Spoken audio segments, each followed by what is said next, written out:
By the way mga kababayan, nandito na po tayo sa Talamban, Cebu City. Ha? So, malapit ng alas 12. So, relax na din. So, by the way mga kababayan, ha?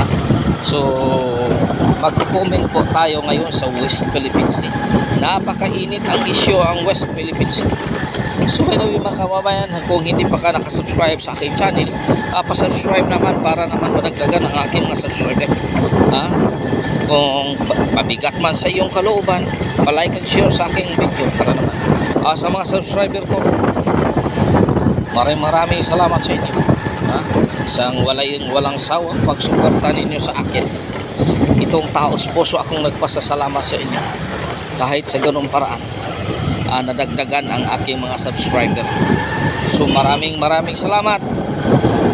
Kung ibigay sa Panginoon ang grasya para sa akin, ay talagang unang-una kayong mabibigyan para sa akin mga kababayan. So by the way mga kababayan, magko-comment tayo. Itong West Philippine Sea, napakaingay ngayon. Sabi ng gobyerno, mag-resupply sila, ibabalita, ihayag kung kailan magbabalita, pero ngayon hindi na naman. Bakit? Anong meron mga kababayan? Ha? Dapat ipaalam ninyo nga kayo nga magsusupply kayo kung ano talagang mangyayari. Ha? Tingnan mo. Ha? Kung ginagawa ng China, gamit sila ng itak o ano palakol, magdadala rin kayo ng palakol. Gagawin silang itak. Kung mapuputol ang daliri niyo, puputulin rin ang daliri nila.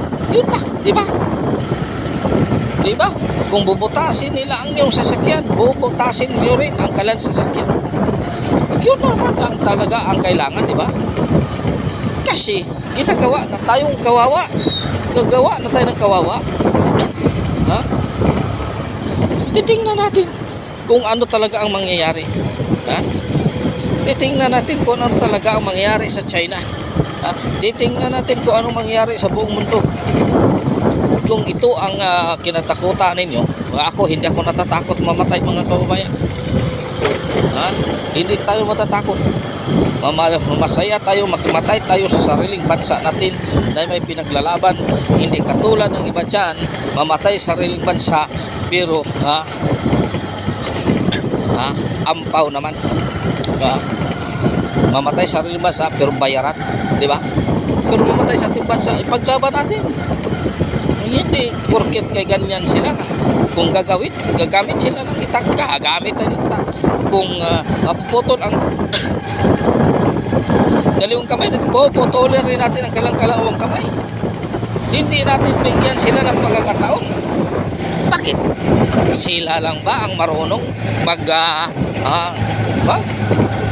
ganyan talaga ba buhay natin? Ha? Ganyan talaga ang buhay natin, mga kababayan. Hindi naman ito masasabi na ako war. O hindi. Gagamit tayo ng itak, di ba? Kung gagamit siya ng itak, di gagamit din tayo. Hindi naman ito masasabi ako war. O di. Gagamitin natin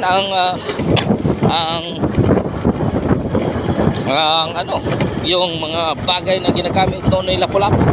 Sibat. No, gamit natin sibat. Palakol at ang espada. Oh, yun ang gagamitin natin. Yung ginagamit nila Magellan, Lapu-Lapu. Bakit? Sila na bang marunong? Ha? Ilan na tayo ang ginagawang pananakot? Ha? Sila na bang marunong gumamit? Maraming salamat mga kababayan sa inyong suporta. Ha? Hanggang dito na lang mga kababayan. God is good all the time. All the time. God is good. Pitching your kaninyong tanan mga kababayan.